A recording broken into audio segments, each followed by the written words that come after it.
So lovely to be meeting you all tonight. Thank you for joining us at Clinical Rotations and Shelf Exams Strategies for Success. Just to reiterate, please feel free throughout the presentation to pop in questions into the Q&A. We will save enough time at the end to answer all your questions, and we welcome any and all questions. I imagine you were all coming to us not only from different places across the country, but also at different places in your medical training, right? Some of you are likely approaching or have already started your clinical rotations. Some of you might be yet to start the process and just want to sort of get ahead of the game. We know that every med school is different now, especially in terms of scheduling and the timing of entering clinical rotations and starting shelf exams. And that by the time you take shelf exams, you might have taken step one or may not have actually taken a formal NBME or COMLEX exam at this point. So all to say, we know we have a big audience with a broad background. We welcome all your questions, and I look forward to speaking with you throughout the evening. By way of introduction, so I am the director of medical school tutoring here at MedSchoolCoach. I've been with MedSchoolCoach for oh, wow. Almost 7 years now, which is really exciting. I graduated with my MD degree from Mount Sinai, and I now work clinically as a hospitalist in Manhattan. I absolutely love my all of my work with MedSchoolCoach, both tutoring students directly and working in an advisory capacity as part of our medical school tutoring department. And I really do hope that you choose to continue to work with us after this webinar. Regardless, we're going to give you tons and tons of tips and tricks for success tonight. So what are we going to talk about? We will talk about, first and foremost, succeeding on your rotations, right? Rotations are an imperative part of your medical school journey and your residency application process. We'll talk about learning on the wards, which looks very, very, very different than preclinical learning. We'll talk about how to study during your clinical rotations and prepare for your shelf exams. We'll discuss some of our favorite resources here and how to use them efficiently and effectively, and then specific shelf exam strategies, including, stay tuned for our free resource that we will be giving to you as a guidebook to ace your shelf exams. All right, starting off with succeeding on your rotations. And I want to emphasize before we get into these strategies that rotations really are imperative. You might have heard about the MSPE or the MISP, which is sort of a compilation of your reviews and evaluations throughout your medical school journey that makes its way into residency programs as part of your residency application process. Oftentimes, the MSPE pulls directly from evaluations and quotes from evaluations from your clinical rotations. So it really is so important to really give it your best, right? Every single day. What does that mean? Well, that means arrive early, stay late, right? Showing your dedication and showing your strong work ethic is so important, right? And that goes along with bullet two, staying enthusiastic. You are going to be rotating through tons and tons of different specialties, right? Surgery, medicine, pediatrics, neurology, psychiatry, and you're going to be tired, right? These are long days, long hours. It's a ton of learning, but stay enthusiastic, right? We all remember the old saying, people don't remember necessarily what you said, but they remember how you made them feel. And the same thing goes for your teams, for your residents, for your attendings. They will remember the feeling of your enthusiasm and your engagement. Being proactive and helpful, it sounds pretty obvious, but it's so important here, especially because you really do have a unique role on the medical teams as part of your rotations, right? Um, I know that, you know how busy residency can be, right? And so oftentimes the teams actually look towards you as the medical student rotator to assist with critical tasks, right? I'm actually on service in the hospital today, and I cannot tell you how incredibly helpful my medical student was with having a new admission, being sort of shepherded through the system, expediting her lumbar puncture, getting her studies to the appropriate labs and where they needed to be. And that was all our medical student really running the show there. So do not underestimate all of the help that you can provide. There's also something to be said about learning and growing day by day. We'll talk a lot more about learning while on your rotation, but I think there's sort of different measurements, right? Time moves differently when you're on your rotations, right? The days are quite long, the weeks are long, but there is so much information to be learned from these rotations and learned every day. So be active, be engaged. If you're in rounds and something comes up that you're not sure about, write it down and look it up that day. Even more importantly, When clinical questions come up for the team, right? If the team says, oh, I'm not actually sure how this lab value plays into this diagnosis, or I'm not quite sure if we need that particular imaging study to confirm this diagnosis, write that down, look that up, and report back to your team. We are all signing up to be lifelong learners here, and we are all engaged in learning every single day. And so, again, do not underestimate the contributions that you can make, not only to the learning for yourself, but to the learning for your rotational teams. Speaking of learning, so how are you going to learn, right? And again, we'll sort of pause here and reflect and say that the learning on your rotations and preparing for your shelf exams, which we'll also speak about, is very, very different compared to the learning you've done in the past, right? Traditionally, we have a standard classroom where you go to lecture, or maybe you watch your lectures on your Zoom recordings. You learn the content, you reinforce that with some dedicated individual studying, you do some practice questions, and then you sit for your exam. Learning on the wards is brand new territory. You almost have a brand new job here as a medical student. So, how are we going to learn? Well, first and foremost, you're going to learn from your patients. And please, please, please learn from your patients. Learn from your patients, from their families, from their medical charts, right? And read about what they have. And it's maybe not only what they're hospitalized with, but go into their one liners.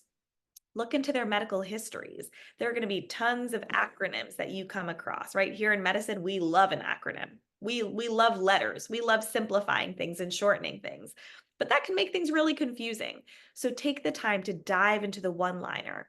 Not what is MM? Oh, it's multiple myeloma. Well, when did they have it? When were they diagnosed? How were they treated, right? These are essential things that will not only contribute to the care for your patients, but to your underlying foundational knowledge related to each and every disease.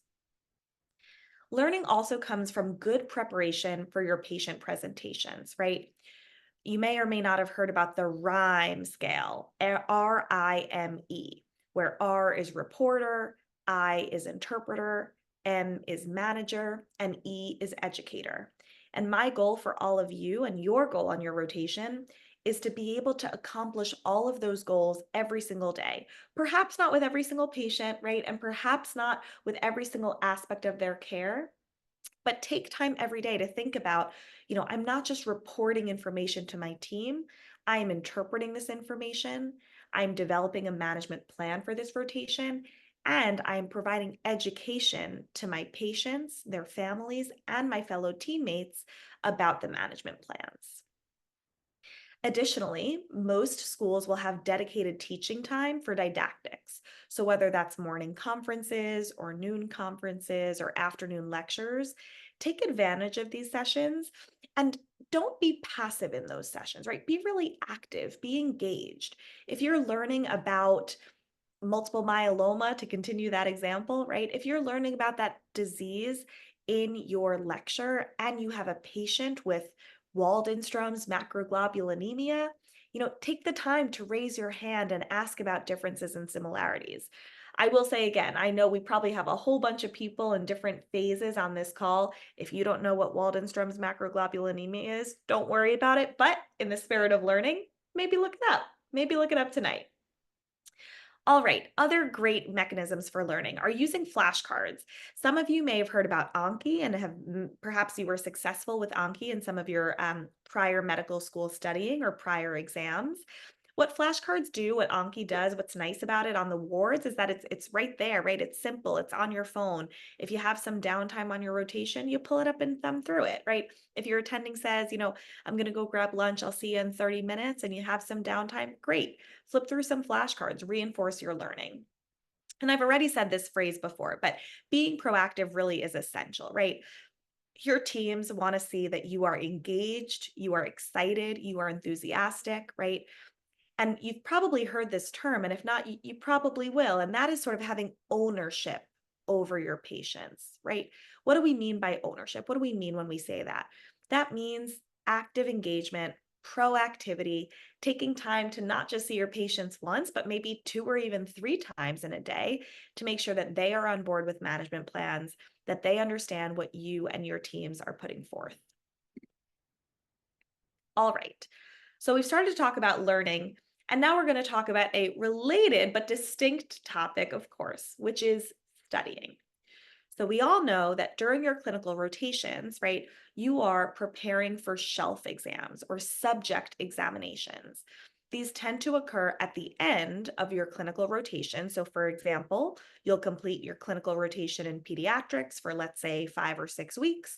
And at the end of that process, you will sit for a formal NBME or NBOME clinical subject exam, also known as a shelf exam. And colloquially, we call them shelf exams. So that's what we'll call them here in this webinar.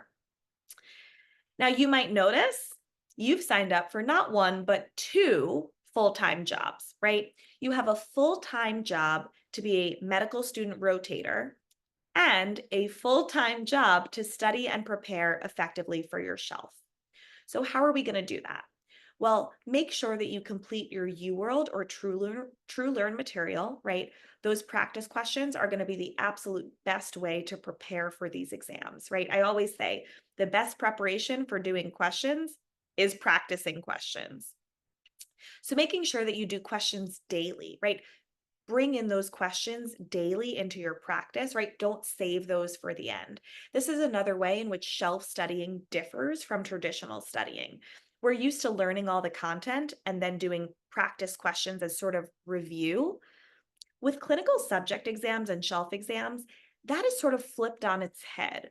We start to engage in what we call like a flipped classroom, where while you are learning content for the first time, you are doing questions. And so your practice question banks, your Q banks become, rather than review practice questions, they become almost like a content resource, right? So you are using questions to engage with the content and learn the content as you go. There will be, as you will probably see soon for those of you who are not yet rotating, a little bit of a difference between what is tested on the test and how we treat patients clinically. And that is not to say that we have to wear two different hats as medical student rotators. What that really looks like sort of practically is, for example, on a practice question, you might get a clinical patient scenario and be asked, what is the next step in management? And of course, we are multiple choice questions. We choose either A, B, C, D, or E. In reality, you may be doing A, B, D, and E all at the same time, right? And so when we think about understanding the exam and an approach to the exam, these types of questions are different than the practice questions that you may have seen before for prior exams. And so understanding, how do I think about patients clinically on my rotations, but then how do I apply that to practice questions is going to be a unique new challenge that you'll come across. And then we think about additional sort of content support, right? And videos tend to be most helpful for students who are looking for an additional layer of content resource, right? Like we said, practice questions will be a primary content resource for you, where you'll be reviewing the answer explanations to all of the practice questions that you do and learning from those. But sometimes people like to have videos because it provides the information in a little bit more of an organized format, right?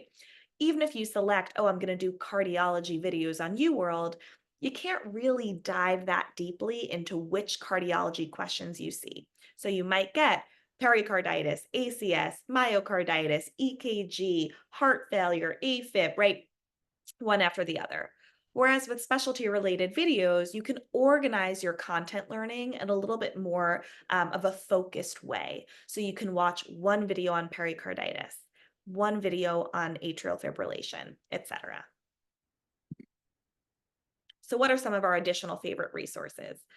So Boards and Beyond has comprehensive video lectures covering many school topics that you'll be responsible for and high yield topics that you'll see on the wards. For those of you who might have commutes, podcasts are an excellent use of travel time. So the Divine Intervention podcast specifically focuses on some high yield content for boards exam prep.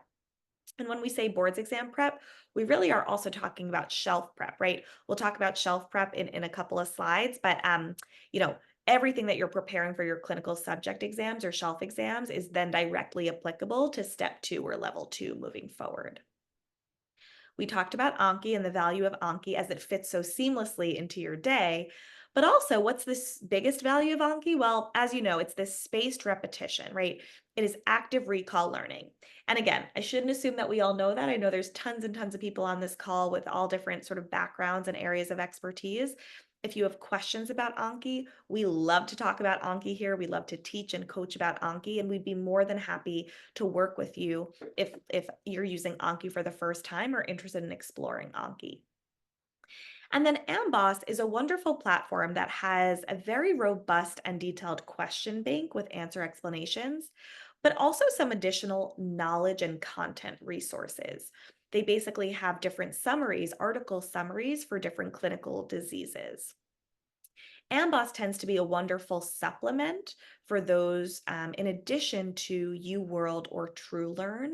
So for example, if you know that you have a weakness in a certain area, like pericarditis or multiple myeloma, to keep using the examples that I've decided to use tonight, well, then that would be a good reason to go into Amboss and say, okay, I'm going to do even more dedicated focused studying in the areas that I'm weak on. Realistically, you're not going to have time to do multiple different question banks, nor should you feel like you need to. So being really thoughtful about using one question bank comprehensively and then perhaps a second question bank as needed or to sort of supplement areas of weaknesses is a really nice way to balance out these resources. Some additional videos are online MedEd, which provide lectures and videos and associated notes for clinical concepts and core topics.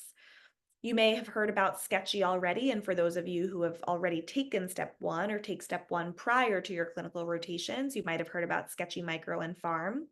Sketchy is a little bit less relevant for shelf exam preparation, but if you are finding that you have weaknesses in your step one knowledge, your foundational knowledge, or you're looking for some additional focused review on either micro or pharmacology, Sketchy can be a great resource. We've already talked about UWorld and TrueLearn, but it's worth repeating, right? UWorld and or TrueLearn are going to be the highest quality question banks for you for your board's exam prep, and you should aim to use each of these comprehensively for each and every clinical rotation. All right, for those on sub-Is, you want to, again, follow all the rules we already talked about times 100, right? Sub-Is are a time for you to basically act as an intern, act in the role of a resident.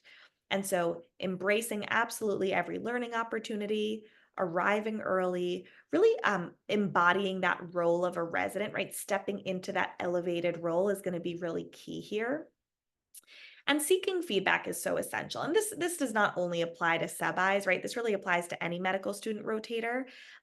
Hopefully your team, so your attendings, your residents, will be very intentional about providing feedback for you. But that's not always the case, right? And so don't be afraid to ask for feedback and make that feedback specific, right? Not just how am I doing, but how am I doing on my oral presentations? How am I doing on my notes, right? And sometimes it's helpful to come prepared with specific goals for your rotations. So perhaps on your surgery rotation, you want to get really good at wound dressing changes, right? That's something you haven't done before, or taking out staples, or giving a really good, succinct oral presentation. The list goes on and on. The learning opportunities during your clinical rotations really are endless. And so think about for each and every rotation, a goal, whether it's clinical, educational, or both, or several goals to set for yourself and then to communicate with your team so that they can provide feedback on your goals as you move forward. All right, so I've thrown about this term a whole lot now, shelf exams, subjects exams. What are these things? So these are standardized tests created by the NBME or the NBOME to assess your clinical knowledge in specific rotations. And the goal is basically to allow them to assess your application of your foundational knowledge to cases, to patients. As we said, these are multiple choice questions taken at the end of each core clinical rotation, and hopefully we can give you some tips and tricks to excel on these exams. So why are these important? Well, They're going to be important in different ways for each and every one of you because it's actually the school's prerogative, the medical school's prerogative to decide the value of the shelf exams. Shelf exams, by and large, are a major component of your grade on the rotation, but the percentage to which that contributes to your grade is variable. As we said, shelf exams are also important for residency applications as they are scores that will affect your MSP letter. And then they are also helpful to understand areas where you yourself can grow, right? Areas of strength and also areas of weakness. And that's essential because, like we said, your foundational knowledge for your shelf exams is going to play a very, very important role in your performance on step 2 or level 2. So, how are we going to prepare for this thing? So, as always, and if you've heard me on a webinar before, you know that one of my favorite words in the English dictionary is schedule, right? You got to always create a study schedule. And it's even more important here, right? For those of you who have taken boards exams in the past, you perhaps have had a dedicated study period, right? Basically, free time to yourself to divide and conquer your studying as you wish to. Here, like we said, we have 2 full-time jobs, and you have to balance studying and preparing for your shelf exam with your clinical demands and requirements. And those clinical demands and requirements are often not in your control. So, all to say, the importance of setting a study schedule cannot be overemphasized. Typically, when you're on a clinical rotation, because of the uncertainty in your day-to-day schedule, we like to recommend setting weekly goals, right? So number of questions per week, number of videos per week, Anki cards per week, etc., so that you can best balance your clinical duties and studying. And we say at least 30 minutes to an hour per day as much as possible, right? But we recognize that flexibility is key here. We already talked about some of our resources and our recommendations for our favorite resources. And starting early, right? I know I've said this before, and when I sound like a broken record, it's kind of intentional, right? These are really important things to remember. This is a brand new style of learning, right? You are going to need to do practice questions from day 1, from week 1, even though you might have never learned about obstetrics before, right? Even though you're seeing questions and you're like, how can I possibly answer this practice question? I've never learned this. I hear you. It's hard, right? So it's sort of a shift in the framework, a shift in how we conceptualize these practice questions, where these question banks become, rather than a review question bank, they become an active content knowledge resource learning bank. All right, so we talked about practice questions, aiming to do those certainly daily, but keeping ourselves accountable to weekly goals. Building in flashcards, right, so that we can have spaced repetition. There are, of course, alternatives to flashcards, including things like we call smart books or dedicated study guides. But spaced repetition really is essential, right? Especially when we think about the timeline of your medical school experience. So some of your rotations can be 6, 8, 10, even 12 weeks. And so the information that you learn on week 1 needs to be accessible and retrievable all the way on week 12.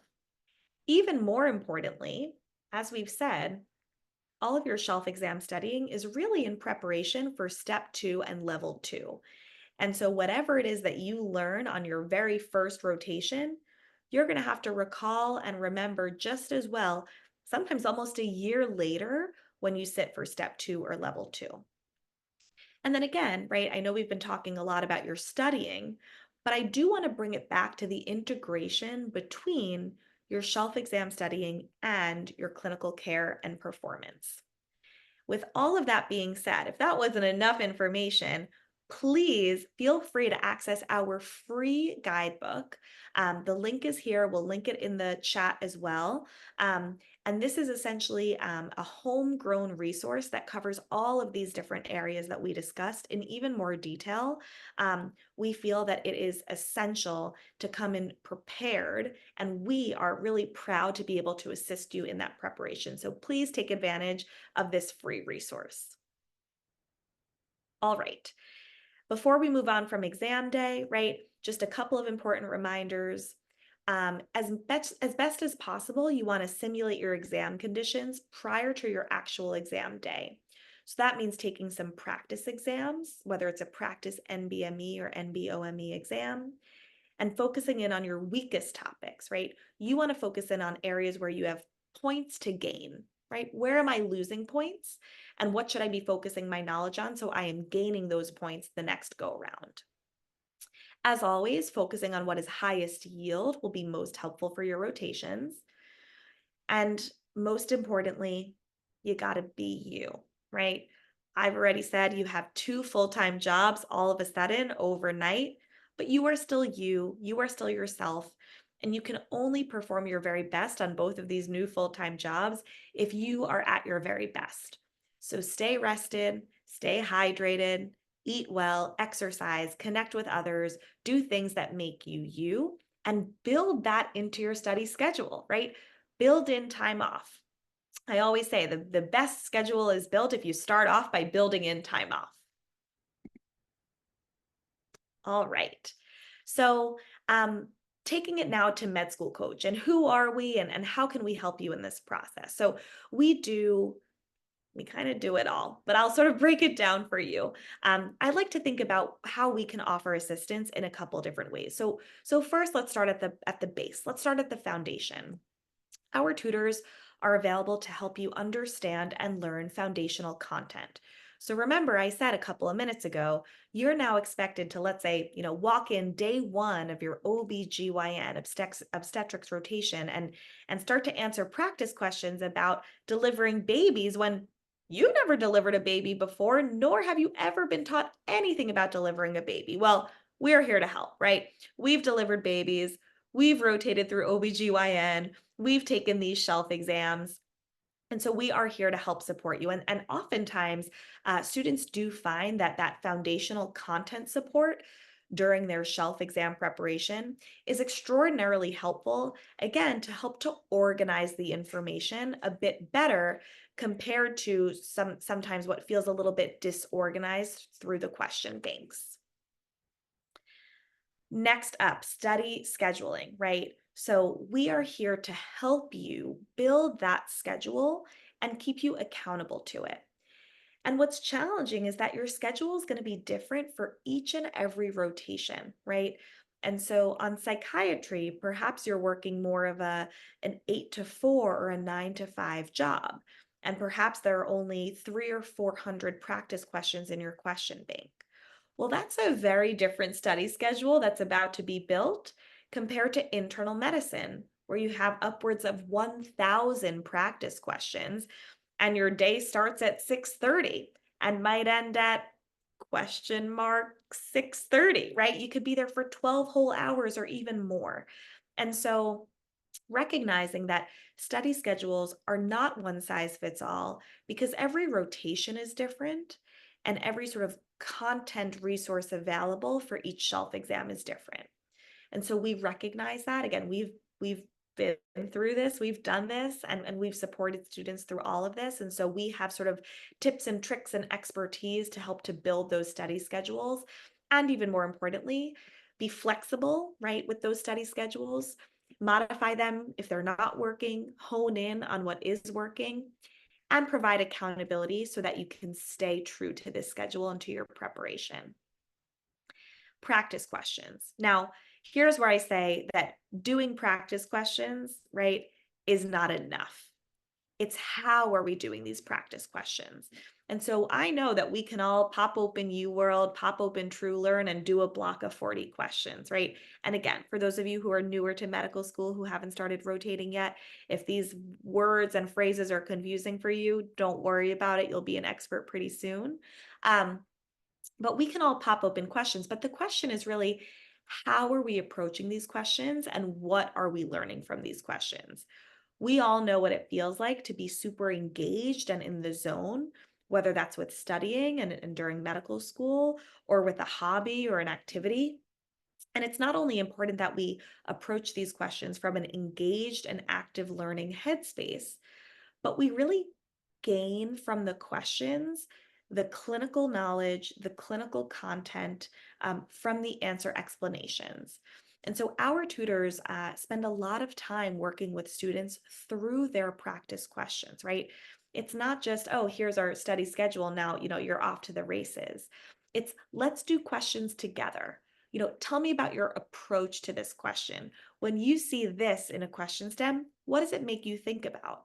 What is the best diagnosis here, right? These are the ways in which we take these questions and sort of wring them out like a washcloth, right? I always think about the approach to questions should be like, imagine it's a sopping wet question and you're doing everything you can to wring all the learning out of it. That is what our tutors do. Our tutors do not only provide, here's a practice question, go ahead and do it. It's here's a practice question, let's work through this together and let's build effective study strategies and test taking habits that you will continue to use moving forward. Repetition. Repetition comes into play in a lot of different ways. I've already talked about spaced repetition, but MedSchoolCoach here, what our tutors do is we ensure that we are being really mindful about your own spaced content repetition. And so that might not only be through Anki or through a smart book or a study guide, but it's in your sessions together and in our time together where we really reinforce content, right? It's one thing to learn something once. It's something else to learn it and review it several times.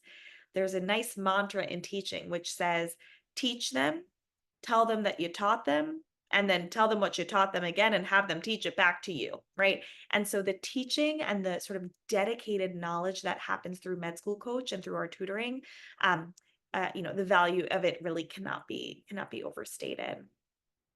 And then lastly, testing, right? And I think, this pyramid here, which sort of does apply to the shelf exam, the subject exam in terms of testing, when we think about it, really should be lateralized and expanded to include performance, right? Testing is not only your written performance on exam, but it's also your evaluations and your clinical rotations. And again, every school differs, but oftentimes your total grade for a particular rotation is actually even more reflective of your evaluations by your clinical teams, more so than your shelf exam. So testing and performance on test day in your shelf exam is of course an obvious must, but in a way, you are being tested every single day on your rotations. I also like to emphasize here that the one-to-one and individualized tutoring that we offer at MedSchoolCoach is hugely beneficial as you proceed through your clinical rotations, right? When you're on a clinical team, you're on a team. There's a lot of different learners at all different levels. You're often with residents who are learning themselves, right?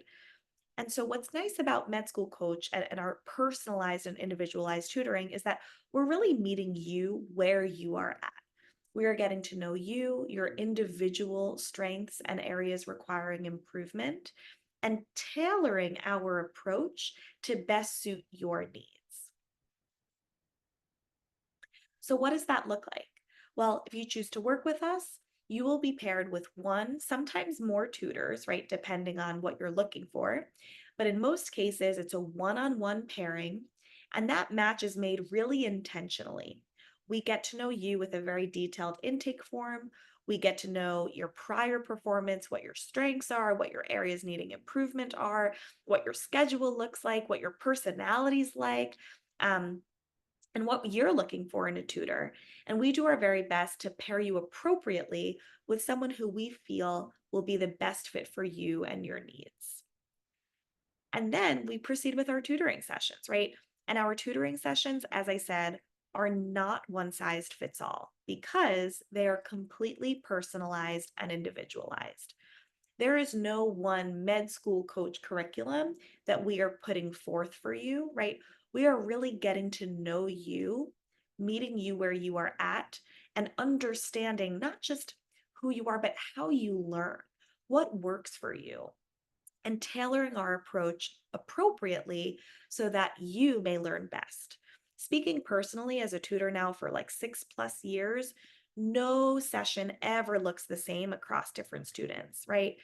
Yes, the resources that we tap into are often very similar, but even how we use those resources can vary. And so that individualized and personalized approach is really key here. And then our numbers really speak for themselves. I really, I'm always so proud and in awe of the amazing performance that our students go on to achieve. I always emphasize that it's not just the tutoring, right? I don't want to, I don't want to just toot our own horn all day, right? It's so much about good planning and good preparation, right? The vast majority of all of your tutoring is going to be done on your own individualized, personalized study time. But the time with your tutor ideally will create a very clear path so that in that individual time, you are performing at a high efficiency and high efficacy. So, book a meeting with us, right? Here's our QR code. Pop out your phones, pop out that camera app. You know what to do with these QR codes by now. We would love to get to know you more and hear more about how we can help you. We don't all only offer medical school and USMLE and complex tutoring, but we also offer residency application advising. And that's something that we don't have too much time to talk about tonight in this webinar, but please know that our tutors sort of are very attuned to where you are in the process. And we know that if you were at the stage where you are thinking about your clinical rotations and shelf exams, it will not be very long until you start to think about residency applications and residency advising. We are a comprehensive process here. We have experts from all over the country with wonderful backgrounds, just ripe with information to share with you. So please, whether it's an email, booking a meeting with our QR code, or reaching out to us after this webinar, we would love to connect with you. And again, if you turn your eyes to the bottom of the screen, we have our website there as well as our phone number. So many, many ways to get in touch with us, including even an old school phone call. All right. So thank you again for watching. Please feel free to use the QR code to book a meeting. And without further ado, I'll start to proceed through some of these questions that we have. So please feel free to pop in questions into the Q&A, and I will start going through them shortly. All right.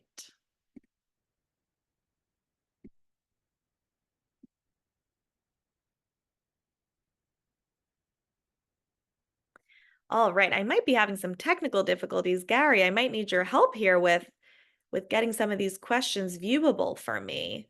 I see we have Sure, a couple of great questions in the chat, but I'm not actually able to access those. sure. I can read them off for you if you'd like. That sounds perfect. All right. So first one is, what is the best way to prepare for the internal medicine shelf? I was a few points away from the passing mark and was defeated by missing it by 4 points. Oh, I'm so sorry to hear that. And it's always defeating to hear that someone feels defeated. So first and foremost, I want to sort of take that framework and shift it on its head, right? Like you're only 4 points away from passing. You're so close, right? Like some of that is going to be attributable to chance. Um, that being said, the internal medicine shelf, I'm glad you bring that one up in particular, is a bear. And I feel like I can say that because I'm an internal medicine physician. I'm a hospitalist in internal medicine. And so I know that you are responsible for an infinite amount of content, right? That's sort of the challenge with internal medicine is that there is an endless amount of content. And I'm not going to look at you and say, you're ever going to be ready. There is always more to learn and more to know. I'm a practicing internal medicine provider, and believe me, there is always more to learn and more to know. But to think thoughtfully about this. So, for your next attempt, here are a couple of things that I would think about and questions that I would ask you. So, number one is, what did your question bank usage look like, right? Even if you completed all of the questions, what did your reviews of those questions look like? Diving in even further, even if you got a question right, did you read all of the answer explanations to every single question? And if so, where did you put that new information, right? It happens very often where whether or not we get a question right or wrong, there is a ton of valuable content to be learned from the answer explanations. But oftentimes, especially because of the challenges of rotating and the time constraints, that new information doesn't quite make its way into a spaced repetition format. So if you haven't already done so, I would think about what does your spaced repetition look like? Are you using Anki and making your own Anki cards based on what you yourself do not know, and then reviewing those serially leading up to your exam? If Anki's not your thing, that's okay, right? Are you putting that information on an active study guide resource, whether that's a Google Doc online or a written document? But again, the key with spaced repetition is the repetition, right? Repeating it over time so that whatever information you learned week one of your internal medicine rotation is still accessible to you on test day. Some additional points I'll make is focusing on yield, right? There are certain internal medicine subject areas that are higher yield than others. And so you always want to make sure that you're doing due diligence and focusing in on areas that are higher yield. Alongside that, you want to be focusing on your own weaknesses. And this applies to everybody. It is human nature to do what feels good and not do what doesn't feel good. What does that mean here? Well, that means that, you know, everyone has those certain content areas that they're just like, oh boy, this again? Like, oh, I didn't learn this well for step one. I still don't know it super well, whether that's, the brachial plexus in anatomy or understanding the leukemias and lymphomas in internal medicine, right? I urge you to really challenge yourself, right? And take the time and be honest with yourself. You know some of those challenging content areas that are difficult for you, and that is where you should be dedicating your time. All too often, we sort of re-review and re-review and re-review things that we already know. And so in this second attempt, it'll be really essential that you identify, what are my content gaps? Where do I have points to gain, right? How am I going to improve upon these particular areas? And so do not waste your time re-reviewing what you already know. Instead, identify what you don't know well and where you have points to gain and focus your efforts there. Great. We have a new question that just came in. I think it was a follow-up to what you were just talking about, so I'd like to jump to it. It's how can we identify the high yield topics you were just referring to? Excellent question. So, couple of different ways, and then I'll sort of extrapolate off of that and talk about how to identify your weaknesses. So, yield is often based on like quantity, right? So, you can actually go into the subject exams and dive in online and actually even just through Google and see what is the breakdown of content areas on the exam. Usually, it's like for internal medicine, for example, cardiology, pulmonary, renal, MSK, rheumatology. Those are higher yield topics. And then things like women's health and psychiatry and neuro are de-emphasized, right? Because there are other, shelf exams in those areas. So that's my recommendation for identifying yield, is looking at the NBME or NBOME, whichever test you're taking, and seeing what they designate as the highest percentage of content on the test. As a corollary to that, and I know that this wasn't specifically asked, but I think it's helpful, right? I always get asked, well, I don't know what I'm not good at. Like, how do I know what I'm not good at? And the best way to do that is to re-review your own question bank performance. So whether it's in TrueLearn or in UWorld or in Amboss, you can take a look at your incorrects, right? And divide that up by performance in different content areas. If you have questions about this, this is another way, our tutors are so incredibly skilled in being really nuanced and understanding how to identify weaknesses. But go into your own Q bank and monitor over time, whether it's, once a week, once every couple of days, if it's a shorter rotation, and identify what are areas of weakness, right? And then always be really discerning when you're reviewing your practice tests and practice questions and look for patterns, right? Are you frequently missing the leukemias and lymphomas, right? Are you missing the EKG questions, right? EKGs I know can be a bear and super overwhelming, but like once you get those, you get them. And it's just nice to have that win under your belt. And so that's my recommendation for understanding what are your own weaknesses or strengths. Great. Earlier, you had mentioned an hour for Anki and watching videos. Is that kind of overall per day, or is that an hour each? Great question. So all of those time frames were very, very, very loose. Again, because There's a really big difference if you're working on a 9 to 5 outpatient rotation versus a 5:30 to 6:30 13-hour surgery rotation. Generally, what I like to say is, that all comes from building your own study schedule up front. And so you basically, at the start of your rotation, can take, the number of questions and the number of days that you have and build out a rough estimate of number of questions per day. Same thing goes for videos. Videos, because they're a content resource, you might want to try and push them more upfront, right? You probably don't want to be watching videos the day before your shelf exam. But if you sort of divide up videos across the first couple weeks, that's a great way to understand and then sort of as a corollary to that, know how much time to dedicate per day. For Anki, it's a great question and it's a nuanced question because my follow-up question to you would be, are we talking about pre-made decks? Are we talking about cards that you make yourself? And as a brief sort of answer to my own question, for the pre-made decks, I will say some of those are like massive and do not feel like you need to complete those. I always say for the pre-made decks, do as much as you can. Get through for internal medicine, thousands and thousands of cards. Get through as much as you can, right? But that should not be the bulk of your studying. The bulk of your studying should really be practice questions. As for Anki cards that you make yourself, because those become your own personalized, individualized study guide, that is something you're going to want to try and get to zero every single day, right? You're going to want to really use Anki in the way that Anki is designed, which is getting your news and reviews to zero every single day. All right, great. Are there any comprehensive books or resources for each specialty's shelf exam, like first aid for step one? And then how do we gauge if we've covered all the topics needed for the exam? Great question. The answer is always going to be yes, right? There is not only an abundance, but probably an overabundance of resources. Um, so there are dedicated textbooks or mini textbooks for every single clinical shelf exam. And you'll notice that I actually didn't mention books too much here.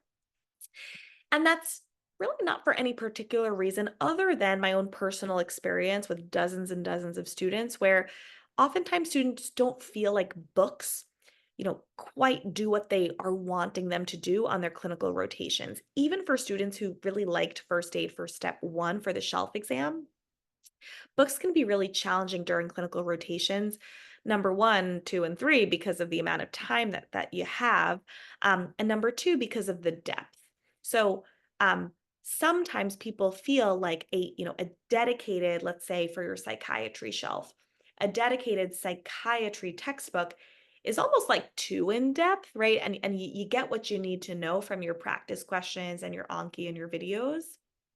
On the flip side, there are several different summary step two books that you can then extrapolate to your rotation. So for example, there's first aid for step two, there's step up to step two, there's master the boards for step two, and obviously this also applies to COMLEX and level exams as well.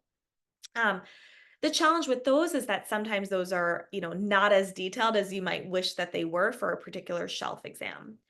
All to say, because there's such an overabundance of these resources, if you're a book person, if you like books, if you learn from books, if you learn from reading and annotating and taking notes, then just try the samples online before you commit.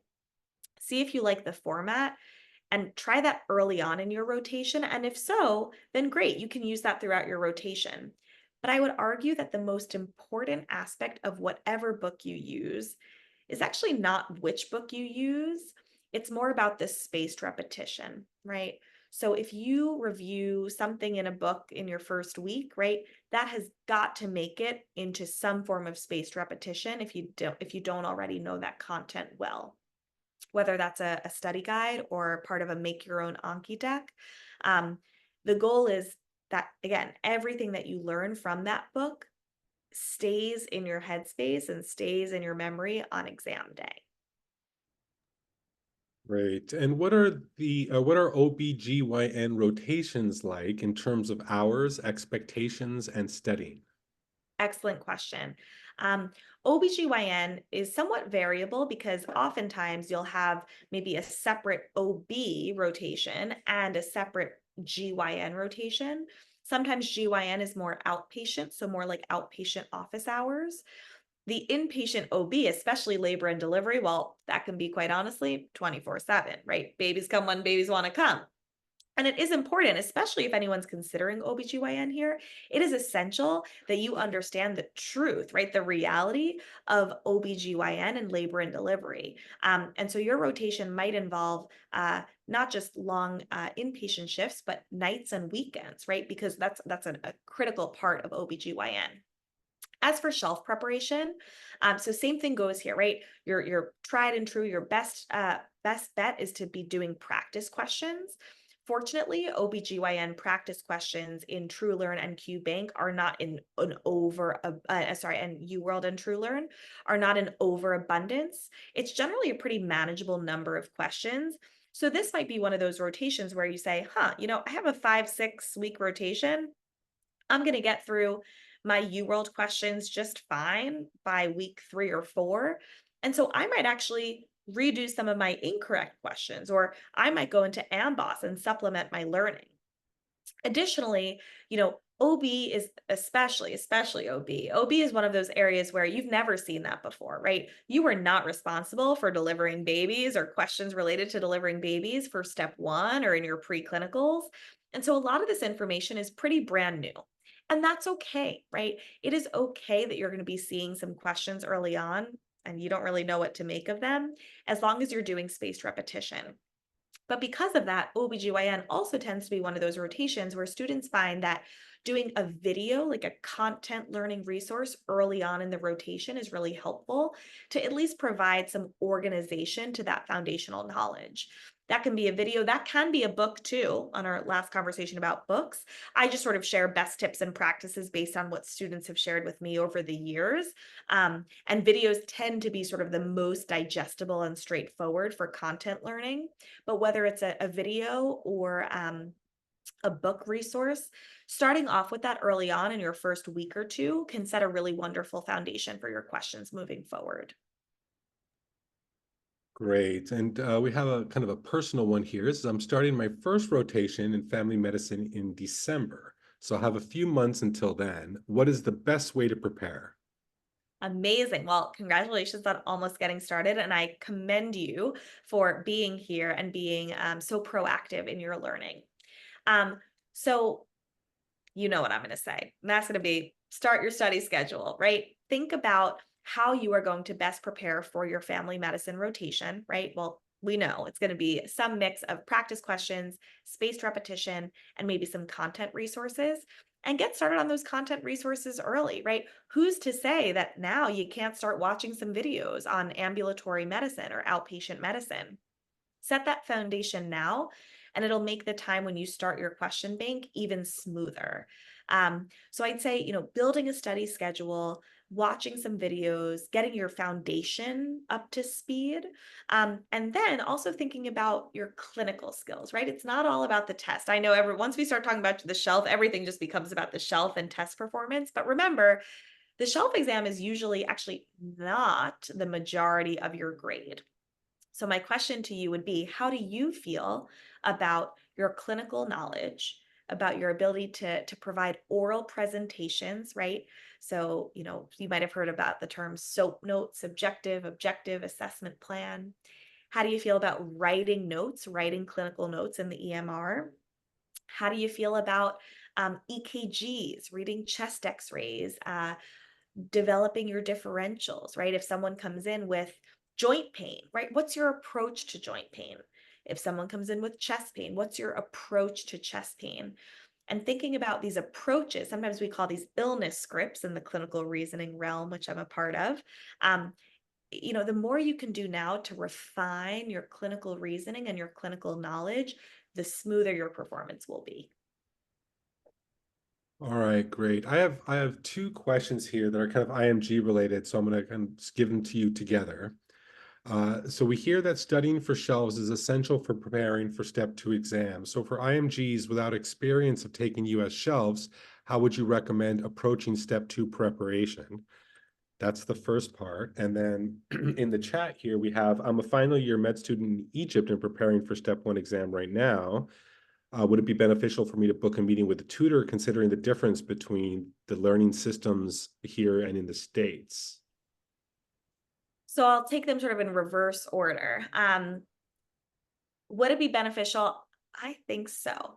Um, and again, like what I think is most valuable is that it's not one size fits all, right? And so I'm sure I imagine a lot of people have heard of Reddit. Maybe you've heard of Reddit, right? There are these online forums there, and you will get all sorts of advice, right? But remember, when someone's giving you advice online or in a forum or as part of a pre-established curriculum, they are giving you their advice based on their unique experience. Their unique experience is not your unique experience. And that's really, I'd say, the most valuable part about working with our tutors is that it is an individualized, personalized approach. In light of that, right, wonderful question about sort of how do you best prepare for step 2? And so, again, my answer is going to be similar. It's always going to start with making a schedule, right? So thinking about ballpark, when are you planning to take step 2, and working backwards and making sure that you have a good study plan leading up to that.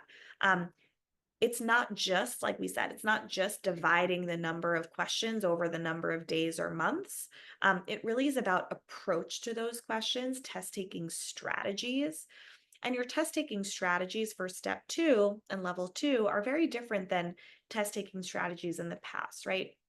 Up until your clinical rotations, a lot of your practice questions were more about sort of know it or you don't factoids. I call them factoids because it's almost like a little fact, right? It's like a little fact, like a factoid. It's a factoid. I don't know if it's in the dictionary, but it's in my dictionary. When you transition to shelf exams and step 2 and level 2, it's far less about a know it or you don't fact and far more about clinical reasoning and clinical understanding, making a diagnosis, right? Putting information together to decide what is going on with this patient right now, and not only making a diagnosis, but treating that patient. What do I do next? What is my next step in diagnosis? What is my next step in management? So your approach to your questions and your test taking strategies are really critical. And that's also something that our tutors really excel in. Wonderful. We have a few questions left, but we're just about to hit 5 o'clock. I think we just did now. I've dropped my email there in the list in case anyone wants to email us their questions. We can get back to them. But if not, I think I'll just pass it back to you to wrap up. Awesome. Thank you. Well, thank you all for your attention and for being here with me this evening. I actually don't know what time it is forever. It's 5 o'clock for Gary. It's 8 o'clock for me over here in New York. But whatever time it is, thank you for being with us. Thank you for your insightful questions. We are so excited to have the opportunity to speak with you tonight. And hopefully this is just the start of the conversation. Please reach out to us, book a meeting. Our tutors are so wonderful and so excellent and really so experienced in what they do, really so skillful and masterful in what they do. So I just like to say, like, let us help you. We're here for you. Let us help you. Um, Best of luck on your rotations. Enjoy your rotations, right? Be present. You'll drink a lot of coffee or caffeine of your choice, right? Um, and just learn a lot and have a wonderful rest of your night. Thanks for joining us.